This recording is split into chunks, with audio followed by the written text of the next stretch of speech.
आइए देखते हैं, मजा आएगा। अभी मजा आएगा ना भिड़ो। राहुल गांधी तो यही पूछने गए हैं कि आप इसकी एफआईआर क्यों नहीं दर्ज कर रहे हैं। सरकार में राहुल गांधी नहीं है, सरकार में जेपी नड्डा की पार्टी है। आपके साथ क्या हो गया जयपुर के भीतर, क्योंकि जो जंतर मंतर की आग है वो अभी भी चल रही है और जयपुर में भी दिखाई दिया और आज राहुल गांधी वहां पर धरने पर बैठे हुए, अभी वहां पर एफआईआर दर्ज हो रही है जो 20 तारीख को वहां पर पायलट गन चलाई गई थी। देखिए साहिल जी, आज जयपुर की जो घटना हुई है, सारे वीडियोस ऑन रिकॉर्ड हैं, सारे वीडियोस मेरे ट्विटर हैंडल पे हमने डाले हुए हैं। कौन लोग थे जिन्होंने मारपीट की, उनके वीडियोस, उनके फोटोज, उनका भाजपा से क्या लिंक है, वो सब कुछ मैंने अपने ट्विटर हैंडल से अभी रिलीज किया। ट्यूब में, टायर के ट्यूब में ये लोग पत्थर डाल के तैयार थे और जिस तरह के पत्थर इन्होंने आज फेंके हैं, जो हमारी गाड़ियों के शीशे, मेरी खुद की गाड़ी का शीशा भी टूटा है, उसमें वो ईंट अभी भी रखी हुई है। वहां के जो लोकल गुड्डे हैं जो वहां पे जमीन कब्जाने का काम करते हैं, वो लोग वहां पर मौजूद थे। और बहुत शर्म की बात है कि एक ऐसा स्कूल जो भैंसों के तबेले में चल रहा है, भैंसों के तबेले में स्कूल चलता रहे, उसकी कोई दिक्कत नहीं है, लेकिन वो स्कूल ठीक ना हो जाए, कोई उस स्कूल को ठीक करने की बात ना करे, ऐसे व्यक्तियों को हम मारने के लिए तैयार है। इस लेवल पे बीजेपी गिर चुकी है, पूरा देश देख रहा है। ये बीजेपी के गुंडे हैं, ये इसके गुंडे हैं, ये उसके गुंडे हैं। ये कृपया करके ये लाइन करना बंद कर दीजिए। जिस स्कूल के लिए बात कर रहे हैं उस स्कूल के लिए ऑलरेडी 12 लाख रुपया सैंक्शन हो चुका है। और ये जो कह रहे हैं कि वहाँ सैंक्शन हो चुका है, तो पिछले साल मैं और आशुतोष जी, रेखा शर्मा जो सांगानेर से ही है, हम सब लोग वहां गए थे 1 साल पहले। वहां पहले भी वही स्थिति थी, उसी तबेले में पहले भी बच्चे पढ़ रहे थे और आज भी बच्चे वहीं पढ़ रहे हैं। A few moments later. मालिक वो देखो। राहुल गांधी आज क्यों गए थाने? क्योंकि साहिल, जिनको पैलेट गन से चोटें लगी, उनकी आंख चली गई, वो दर दर धक्के खा रहे थे पिछले कई दिन से कि उनकी एफआईआर रजिस्टर हो जाए और कोई उन पे ध्यान नहीं दे रहा था, उनकी एप्लीकेशन ले नहीं रहा था, इसलिए राहुल गांधी गए। आज बीजेपी बोल रही है कि कांग्रेस की अराजकता है। आप मुझे बताइए कि अराजकता क्या होती है? अराजकता होती है कि आप देश के कानून को नहीं माने। देश के कानून के तहत ये राइट है, ये अधिकार है कि अगर कोई विक्टिम है उसकी एफआईआर रजिस्टर होनी चाहिए। बात तो सही है। बीजेपी के नेता, खुद मोदी, खुद अमित शाह सब जगह कहते आए हमने 0 एफआईआर की व्यवस्था कर दी, देश में कहीं से भी कोई भी व्यक्ति एफआईआर ऑनलाइन कर सकता है। और यहां एक व्यक्ति की आंख चली गई, उसके शरीर छलनी हुआ पड़ा है, उसको एफआईआर आप करने नहीं देंगे। और ये जो बात बोली कि सुप्रीम कोर्ट ने कमेटी बना दी, सुप्रीम कोर्ट की कमेटी तो कल आई, ये तो पिछले कई दिनों से धक्के खा रहे हैं, कई हफ्तों से धक्के खा रहे हैं, तब क्यों नहीं किया? आज कमेटी का आप बहाना लेंगे। तीसरी बात, कमेटी ने तो कल अपने आदेश में स्पष्ट कहा कि दिल्ली पुलिस स्वतंत्र है अपनी जांच को जारी रखने के लिए और अपनी कार्रवाई को जारी रखने के लिए। कमेटी ने वो रोकी नहीं है, तो फिर दिल्ली पुलिस ये क्यों नहीं ले रही है आज, ये मुझे बताइए। ये गड़बड़ है बाबा। और एफआईआर तो बहुत दूर की बात है। मैं आज वहां था, दिल्ली पुलिस से केवल इतनी भी बात हुई कि आप डीडीआर नंबर, जो डेली डायरी रिपोर्ट होती है, जिसको बोलते हैं ठप्पा आम आदमी की भाषा में, कि आप उसकी एप्लीकेशन लेके ठप्पा लगा के दे दो, वो भी मना कर दिया। अब बताइए कि क्या किसी व्यक्ति का आज इस देश में यह भी अधिकार नहीं रहा कि वो दिल्ली, वो भी मना कर दिया। क्यों मना किया भाई? दिल्ली पुलिस को अगर कमेटी की बहाना था तो आप उसकी एप्लीकेशन लेते, एफआईआर करते और सुप्रीम कोर्ट वाली में मिला देते। इसको कौन रोक रहा है? लेकिन समस्या क्या है कि ये जो लड़का साहिल है, ये 13 तारीख तक शांत बैठा रहा कि संसद में इस बारे में कोई जवाबदेही तय होगी। जब वो नहीं हुई तो 14 तारीख से वो थक हार कर पुलिस में एफआईआर कर ले गया और आज राहुल गांधी के पूरा दिन बैठने के बावजूद उसकी एफआईआर दर्ज नहीं हो रही है देश के अंदर। सही पकड़े हैं। तो आप इसको किसी तरह से जायज नहीं ठहरा सकते हैं। जेपी नड्डा जी कह रहे हैं राहुल गांधी जवाब दें। भाई राहुल गांधी क्या जवाब देंगे? राहुल गांधी तो यही पूछने गए हैं कि आप इसकी एफआईआर क्यों नहीं दर्ज कर रहे हैं। सरकार में राहुल गांधी नहीं है, सरकार में जेपी नड्डा की पार्टी है। गजब बेइज्जती है।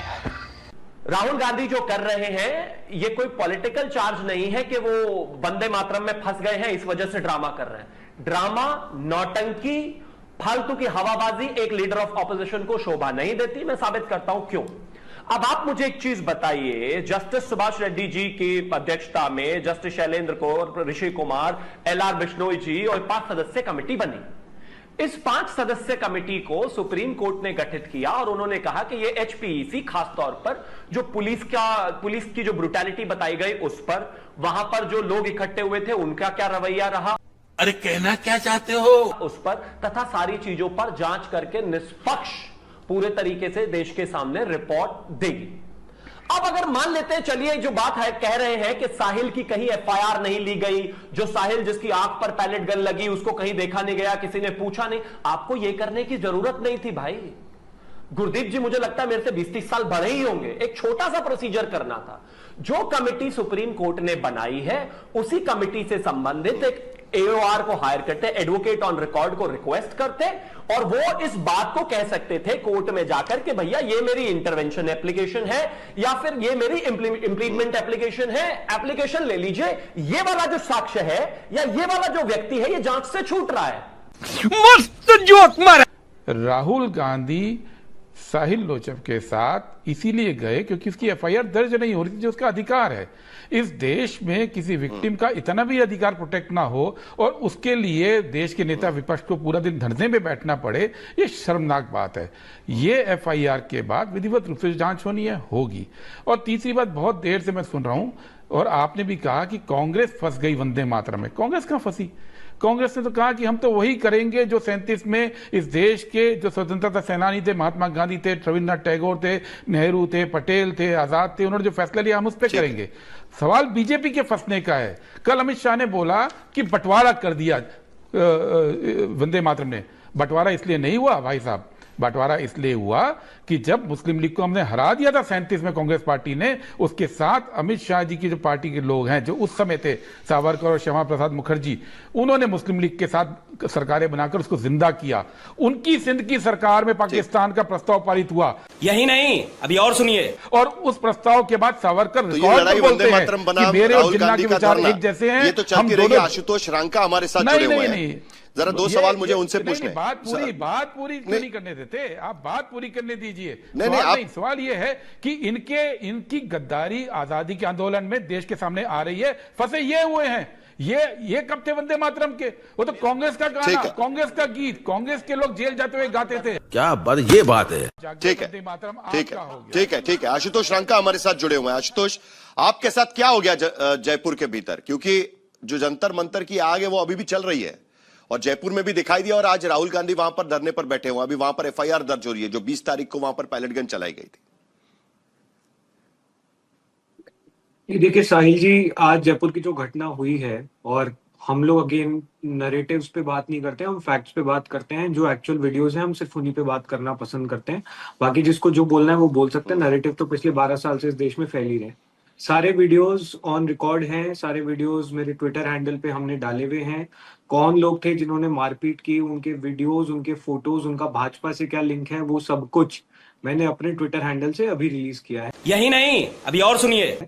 बहुत कोऑर्डिनेटेड अटैक था, बहुत प्लान्ड अटैक था। वहां पर मेरे पहुंचने से पहले हमारे कुछ टीम के साथी पहुंचे हुए थे, उनके साथ ऑलरेडी ये धक्का मुक्की मारपीट हुई थी। हमने पुलिस को इस बारे में इत्तला भी दी थी, इन्फॉर्म भी किया था कि इस तरह का वहां पे कुछ प्लान किया जा रहा है। उसके बावजूद हमारे जाने के बाद पूरी नेशनल मीडिया की मौजूदगी में सरेआम वहां पर मारपीट होती है। मेरी शर्ट फाड़ी गई, हमारे 2-3 वॉलंटियर्स को गिरा कर उन्होंने मारा है। एक का हाथ टूटा है, उसकी अभी सर्जरी चल रही है। मैं अभी खुद हॉस्पिटल से आ रहा हूँ। 2-3 वॉलंटियर्स को वहां पे उन्होंने मारा। ट्यूब में, टायर के ट्यूब में ये लोग पत्थर डाल के तैयार थे, और जिस तरह के पत्थर इन्होंने आज फेंके हैं, जो हमारी गाड़ियों के शीशे, मेरी खुद की गाड़ी का शीशा भी टूटा है, उसमें वो ईंट अभी भी रखी हुई है। आप उसको देखेंगे, उसका साइज देखेंगे ना, तो उससे क्लियर होगा कि मतलब जान लेने के लिए लोग आज रेडी खड़े थे। और इसमें से सिर्फ 2 या 3 लोग वहां के लोकल बीजेपी के गांव वाले थे, उसके अलावा सारे लोग बाहर से बुलाए गए थे। तू समझा? हाँ। नहीं, तू समझा नहीं। वहां के जो लोकल गुड्डे हैं, जो वहां पे जमीन कब्जाने का काम करते हैं, वो लोग वहां पर मौजूद थे। और बहुत शर्म की बात है कि एक ऐसा स्कूल जो भैंसों के तबेले में चल रहा है, जिसे मैं खुद 1 साल पहले विजिट करके आया हूं, मैंने वो वीडियो भी डाला। वो स्कूल हम सिर्फ ठीक कराने की बात कर रहे थे। ये लोग इस लेवल पर गिर चुके हैं कि भैंसों के तबेले में स्कूल चलता रहे, उसकी कोई दिक्कत नहीं है, लेकिन वो स्कूल ठीक ना हो जाए, कोई उस स्कूल को ठीक करने की बात ना करे, ऐसे व्यक्तियों को हम मारने के लिए तैयार हैं। इस लेवल पे बीजेपी गिर चुकी है, पूरा देश देख रहा है। हम तो इस तरह के अटैक से ना पहले डरे थे, ना आगे डरेंगे। हम स्कूल विजिट्स जारी रखेंगे, जिसको जो करना है कर ले, हम पीछे हटने वाले नहीं हैं। शाबाश। शिवम त्यागी, आपने सुना आशुतोष रांका बहुत गंभीर आरोप लगा रहे हैं, और यहां पर तो वंदे मातरम वाला मामला भी नहीं है जो कांग्रेस पार्टी पर आप आरोप लगा रहे हैं कि वंदे मातरम की वजह से डिफ्लेक्ट करने के लिए या उसके खिलाफ ये नया आंदोलन कांग्रेस पार्टी छेड़ रही है। यहां पर तो वो उस स्कूल के विजिट के लिए गए थे। उनका यह कहना है कि आपके पार्टी के कार्यकर्ताओं ने वहां पर उन पर हमला किया है, और ये दौर पूरे देश भर में चल रहा है, अलग अलग राज्यों में।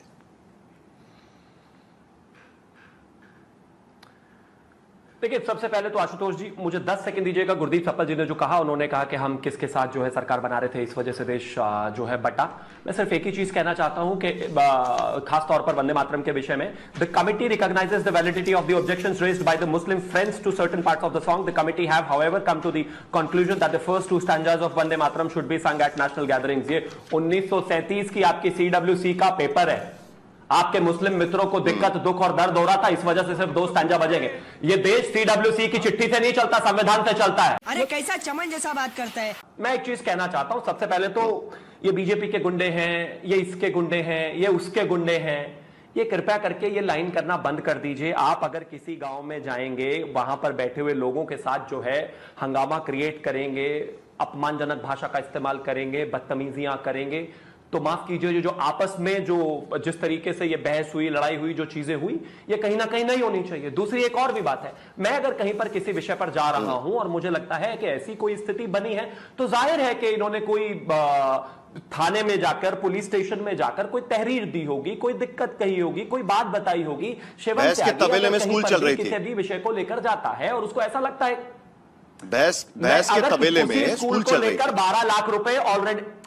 आशुतोष रंका जी राजस्थान के जयपुर जिले के बगरू क्षेत्र में रामपुरा कंवरपुरा गांव में गए। क्या कहना क्या चाह रहे हैं भाई आप? जिस स्कूल के लिए बात कर रहे हैं, उस स्कूल के लिए ऑलरेडी 12 लाख रुपया सैंक्शन हो चुका है और एक लंबा वीडियो है, मैं सुनाना नहीं चाहता, लेकिन आप सिर्फ इसको थोड़ा सा सुन लीजिए। गांव वाले क्या कह रहे हैं। उन्होंने सरियारी लेके आए सारे, कम से कम 200-250 आदमी आए, हमने मारपीट नहीं की उनके साथ में। उनकी गाड़ी हमने नहीं, बिल्कुल नहीं, पहले प्रेम से समझाए थे, पर उन्होंने खुद ने शीशे तोड़ के ले गए गाड़ियों के। राजस्थान में गांव वाले कह रहे थे कि हमारे लोगों को आपका ये कहना है, नहीं आपका ये कहना, शिवम क्या आपका ये कहना है, अगर मैं समझ रहा हूं तो आपका ये कहना है कि गांव वाले वहां पर कह रहे थे कि हमारे स्कूल, हमारे गांव में भले भैंस के तबेले में स्कूल चल जाएगा, लेकिन बाहर के लोग आके यहां पर ये नहीं कह सकते कि भाई ये इस तरीके से स्कूल नहीं चल सकता। यही है ना बेसिकली, ये लॉजिक जाता है उस पे। हालांकि उनका कहना है कि वहां पर जो कार्यकर्ता है उसमें बीजेपी के कार्यकर्ता। साहिब जोशी जी ने जो कहा वो बिल्कुल उनके शब्द हैं, ना ही मैंने ऐसा कहा और ना ही वहां के गांव वालों ने। मैं पूछ रहा हूं वह क्या सीन है? दीपक बालिया बोल रहा है, मतलब राजस्थान जी मैं सबसे पहले तो ये कहना चाहता हूँ, ये भाई साहब जो कह रहे हैं, सबने वो वीडियो देखा है कि हमारे 200-250 लोग थे कि कितने लोग थे। और दूसरी बात ये कह रहे हैं कि वो गांव वाले, तो मैं इनसे पूछना चाहता हूँ, गांवों में कौन रहता है? किसान मजदूर गरीब आदमी रहता है। कौन किसान मजदूर गरीब आदमी चाहेगा कि उसके बच्चे तबेलों में पढ़े? और ये जो कह रहे हैं कि वहाँ सैंक्शन हो चुका है, तो पिछले साल मैं और आशुतोष जी, रेखा शर्मा जो सांगानेर से ही है, हम सब लोग वहां गए थे 1 साल पहले। वहां पहले भी वही स्थिति थी, उसी तबेले में पहले भी बच्चे पढ़ रहे थे और आज भी बच्चे वहीं पढ़ रहे हैं। आज हम फिर से वहां जा रहे थे, हमारे साथी। यही नहीं, अभी और सुनिए। और ये जो अभी इन्होंने एक बात और कही थी महिलाओं के सम्मान की, कि महिलाओं पर अत्याचार हुए। हम पहले भी महिलाओं के लिए बोले थे कि महिलाओं पर जो अत्याचार हुए वो किसी भी सूरत में बिल्कुल बर्दाश्त करने लायक नहीं है, वो बहुत निंदनीय है। आज भी सेम ऐसे ही हुआ, जब बीजेपी के कुछ गुंडे हमारे युवा साथियों को रोकने के लिए पहुंचे, तो उन्होंने महिलाओं के साथ बदतमीजी की। रेखा शर्मा जो सीजेपी की वॉलंटियर है, उनके भी कंधे में चोट आई है, उनके साथ भी धक्का मुक्की की। तो ये महिलाओं के सम्मान की बात है, बीजेपी के लोग बिल्कुल ना करें, क्योंकि इन लोगों के लिए महिला सम्मान का कोई मतलब नहीं बनता है। कैसी अपमानजनक बातें कर रहा है लड़का ये।